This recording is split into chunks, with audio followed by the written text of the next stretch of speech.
Networking and marketing made simple is for you, the business owner that has a product, service, or message that you truly believe in. My name is Scott Aaron, and each week we'll take a behind-the-scenes look at real-world networking and marketing tactics while leveraging LinkedIn to get what you have in front of many more people. Thanks for spending time with me, and let's get started.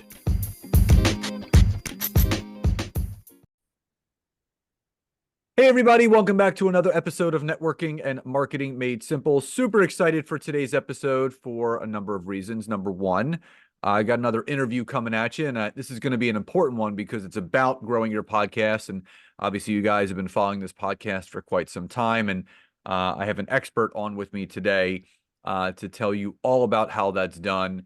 And stay tuned till the end because there is a special announcement in this episode that you do not want to miss. And the second reason is we actually know each other. Long story short, this individual and myself were on a panel years ago at a live comedy show in downtown Philadelphia about dating in Philadelphia. And it was a really, really interesting format of a comedy show, but that's where we first connected. We've stayed in touch virtually ever since, and obviously I'm grateful to have him on the show today. So Kevin Chemidlin, welcome to today's episode.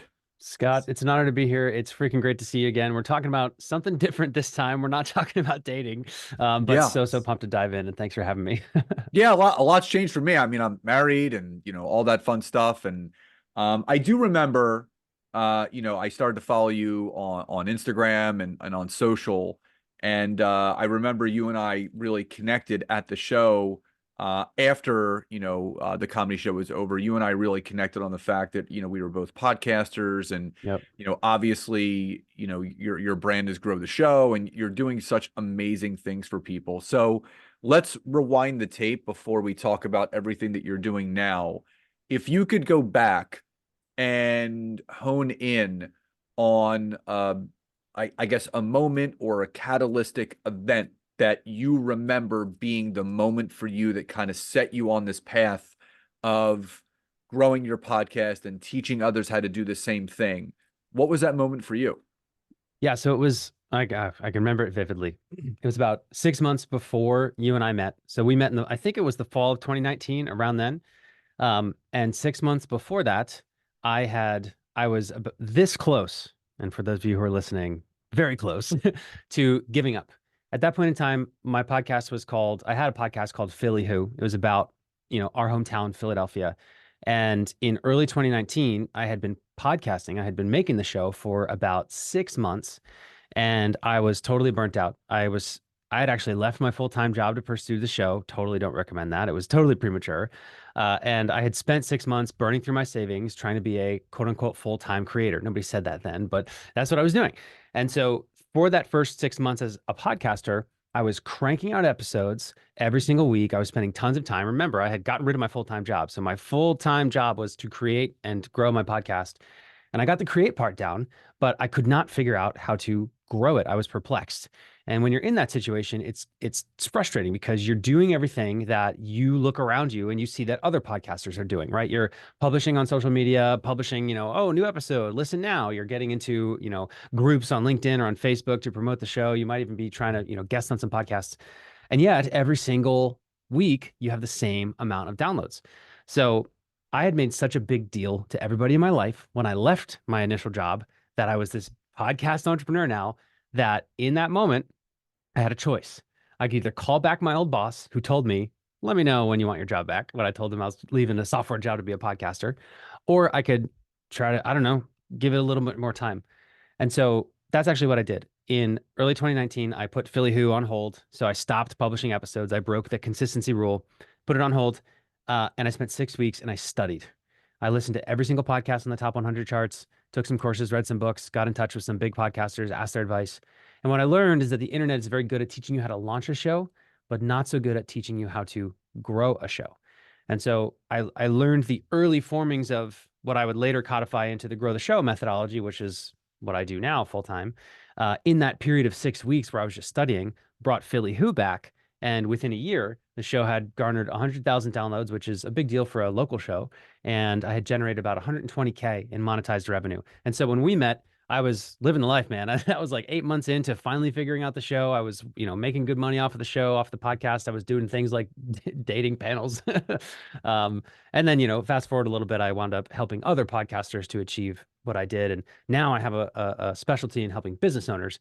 But that's the beginning, man. And that's kind of that moment where things changed for me. So if you could pinpoint the biggest lesson that you learned from the, I would say, initial launch of Philly Who to the 2.0 version of Philly Who, what is something that you learned from the initial launch that really helped you when you did finally relaunch it after those 6 weeks? Sure. So, yeah, a lesson initially learned was that quality matters. Quality is everything. Since launching Grow the Show in 2020, I've worked directly with about 400 podcasters, 400, business owners with podcasts. And, my audience, there's anywhere between 30,000 and 50,000 podcasters who listen to, the stuff that I put out all the time. And the vast majority of them I find who are struggling, they want to optimize for their own time. They want to just make it so that I have to spend as little time as possible. I just turn on a microphone, I talk, and then, other people and robots do the rest. And it's just usually not high quality stuff. So a good lesson that I learned the first time around was I learned how to make a really quality show. Philly Who was too high quality. In fact, I was spending too much time.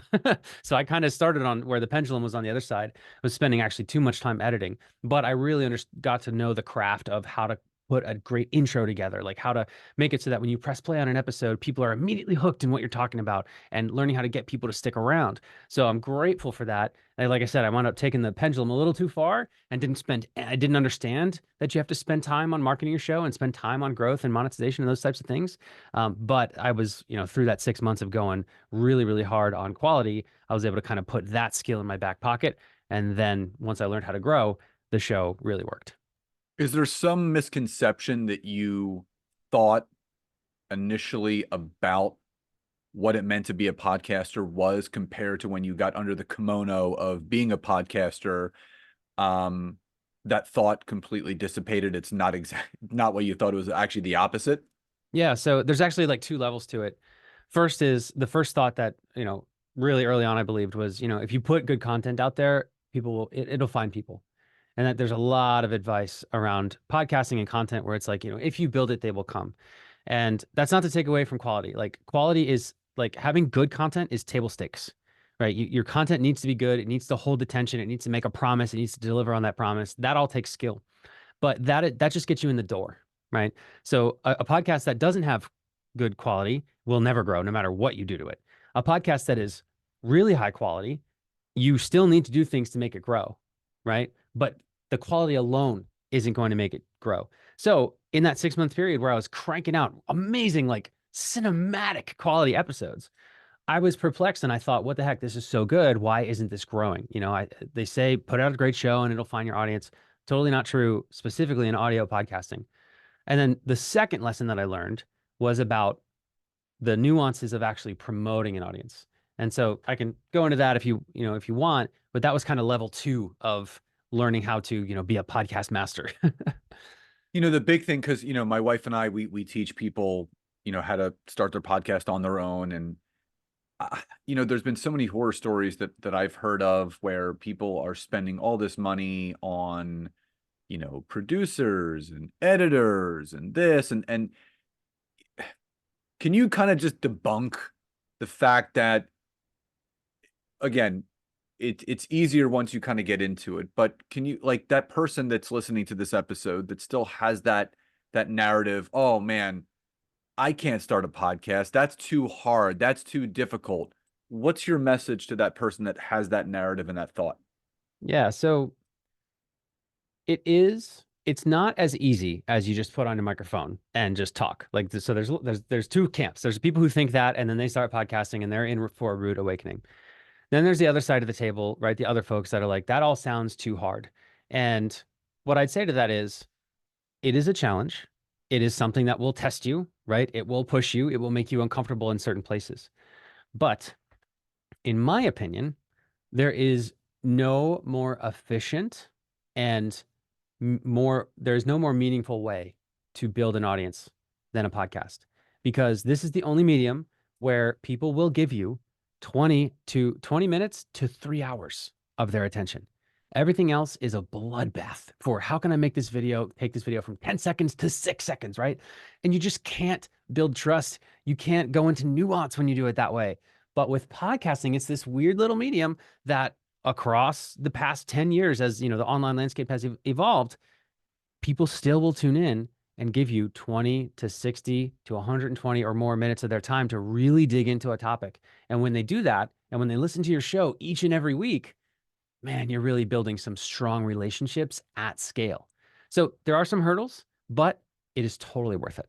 Well, I think there's hurdles in anything that you do, new for the first time. It's not, it's that roller coaster, right? There's going to be things that are completely, I would say, streamlined and simple for people. But then there's some nuances within podcasting that may be a little bit of a challenge, whether that's, I remember there was a guy that I had on my podcast that only did interviews. So he never talked by himself. He was too uncomfortable to do that. And he never even was interviewed. He would never let anyone interview him. And I was the first person to ever interview him. And I'm like, man, you did great. Like, it's just turning the table. So there's always things that people need to overcome. Now, going back to something that you talked about in the beginning, and without giving away all the secrets and stuff, but people feel that not only is it difficult to start a podcast, but then when we talk about podcast monetization, now their heads start to spin a little bit. So when someone hears that,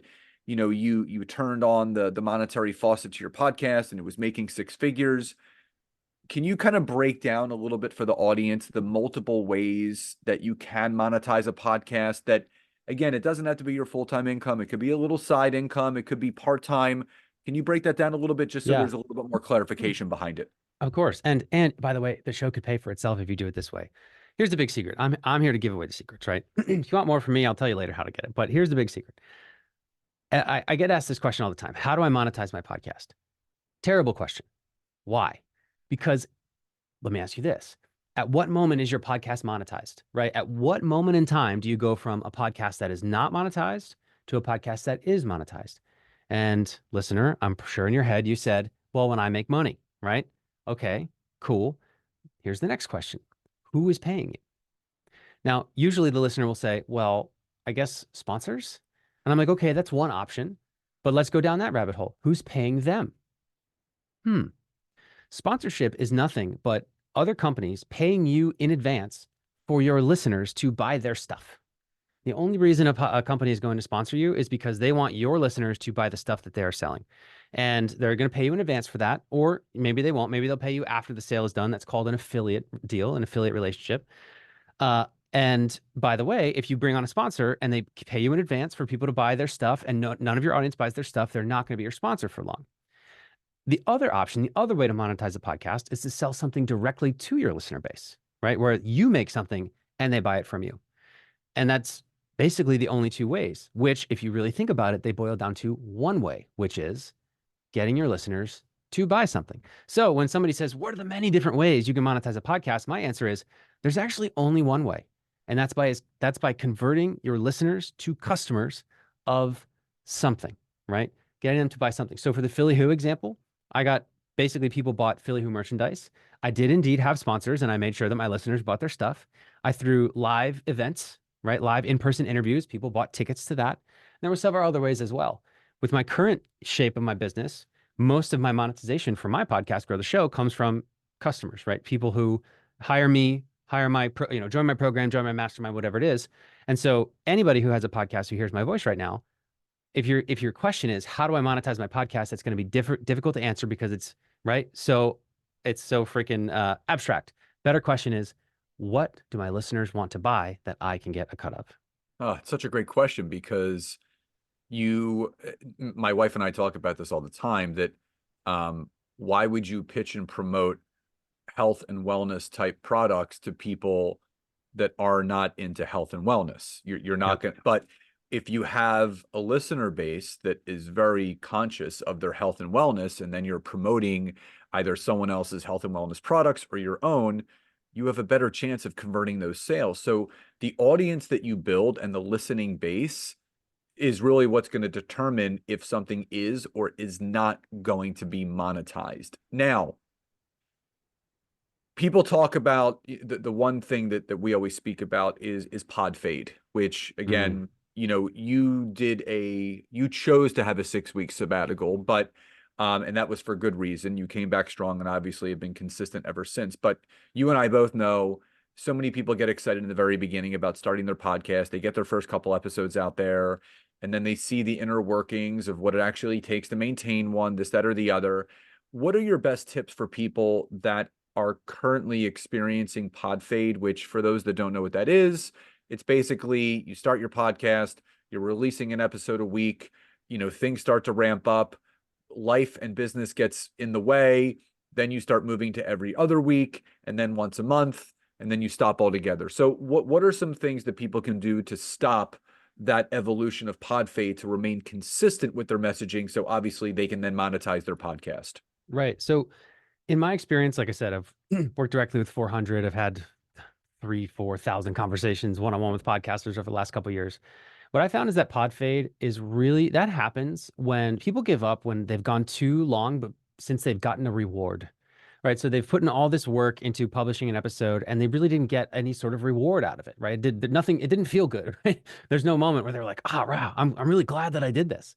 And so those who pod fade are the ones who never figured out how to grow their audience. Number one, they don't get any engagement from their audience. So they don't hear from listeners that are super happy. Number two, and a lot of times those folks, the people who you see who podcast for a long time with no growth, the reason they don't get pod fade is because they really love the interview. They really love the process of creating the content. And they're just like, I just love talking to people, right? So those are those shows where you're like, wow, this person's been podcasting for 8 years and they still have only 100 downloads, which if you have 100, nothing wrong with that. But still, after 8 years, you're like, wow, that's crazy that you've been doing it for this long. But that's why they're doing it, because they get that reward. And so, with other podcasters who don't learn how to get engagement, learn how the skill of getting podcast listeners to find out that yours exists and start listening to it on a weekly basis, then what are you doing this for? Like, what is all this blood, sweat, and tears going into this for? And so the answer to that is really learning the skill, right? Is learning. I mean, like I said, it took me 6 weeks to figure it out. My goal now is to help everybody figure it out way faster than that. But it's learning the skill of how do I get that moment where I hear from a happy listener who's a total stranger and they're like, I just want to let you know this episode, made my week. And you're like, oh my gosh, that's amazing. And you seeing the download numbers go up and seeing, sponsorship interest, that is what combats pod fade. So as we start to wind down, I know you have something really special coming up, very, very shortly, for people that are, either looking to start a podcast, grow a podcast, scale a podcast, monetize a podcast. Tell the audience a little bit about what you're putting together and how they can get involved. Yeah, happy to. So it's called Grow the Show Live. It's April 1st through the 5th. So it is next week. And basically, it is a 5-day remote summit where I'm going to be diving into my 4-step framework on how to make, grow, and monetize an amazing show. It's called the podcast ladder. I've kind of teased a couple of the tactics within the framework here today, but on that 5-day session is where I'm really going to dive into each one. And it's specifically for founders, CEOs, and entrepreneurs with podcasts. You're going to learn how to make sure your show is branded right, make sure the content gets and keeps attention, learn the 3 ways to grow a podcast in 2024, and yes, learn how to convert listeners to customers, aka monetize as well. So it's going to be a freaking blast. It's only $97, so it's totally accessible. And if you're interested in it, you can go to growtheshowlive.com/Scott, growtheshowlive.com/Scott, and you'll get to know me and you'll get to learn the crash course on how this is done. Yeah, and for all the listeners, that will be in the show notes, the description, and the email that goes out for you guys to listen to this podcast. You're not going to have to go too far in order to find it. So a couple final questions, Kev. Number one, if someone was to ask you what makes you different than other people that are teaching and coaching around podcasting in the space that you're in, what really separates you from other people? Listen to my podcast. So a lot of other podcast coaches are my friends, so not throwing any shade here, But I'm a big believer that when you hire a coach and when you look to an expert, you have to see if they practice what they preach. And if you sample any episode of the Grow the Show podcast, I promise you, you're going to walk away with something. It's going to change the way you think about podcasting in some way, and you're going to walk away with tactics that you can implement right then and there and see results within a week. So that's it. It's just many podcast experts are former podcast producers as well. They produce for other shows, but a lot of them aren't podcasters themselves. And so with me, you get both, right? I can teach you how to grow a show and also teach you how to be a quality creator. Love that. Yeah, you do. The best coaches are also the best students and the best teachers. And I'm complete in alignment with that. Nancy and I do not teach anything that we don't all also practice. We practice what we preach. And that's what really makes the difference in between people that you're going to work with to get results. You don't want to pay a money mindset coach that has a bad money mindset. You're not going to get the best results. So Kev, final question before we sign off. What does success truly mean to you? I mean, I define success for myself is the way that I define success for myself is that I have maximized the amount of time that I have no idea what day it is and no idea what time it is, because that means I'm truly in flow. I'm truly having a good time. I couldn't tell you what time it is right now, Scott. So this is success for me. Yeah, Nancy and I talk about all the time. We get the day of the week consistently wrong because Great sign. You're just like when you're in the flow and you're enjoying everything that you're doing, you lose track of like everything. Yep. It almost speeds up in a way, and it's like, right, man, it's Friday already. Like where days go, and that's and the adage, when you're doing what you love, you will never work another day in your life. And again, you are a true testament to that. I know myself and my wife put ourselves into that category, and we want that for everybody. But Kev, thank you so much for being here today. So great to reconnect and just love seeing you succeed and soar. But more importantly, all the lives that you're changing through your coaching, your consulting, your mastermind. And for all my listeners, I can't wait for them to kind of dig into your virtual summit that's coming up the first week of April. I know they're going to get so much value from it. And, again, if they're serious about really growing and scaling their podcast, they are not going to miss this opportunity. And thank you again for being here today. Honor's mine, Scott. You're too kind. Thank you for having me. Absolutely. So again, anyone that is looking to learn how to grow and scale their podcast, obviously the link to Kevin's summit coming up between April 1st and April 5th will be in the show notes, the description, and the email. So we hope you found this discussion and this episode helpful. Love and gratitude to each and every one of you, and I'll talk to you next time.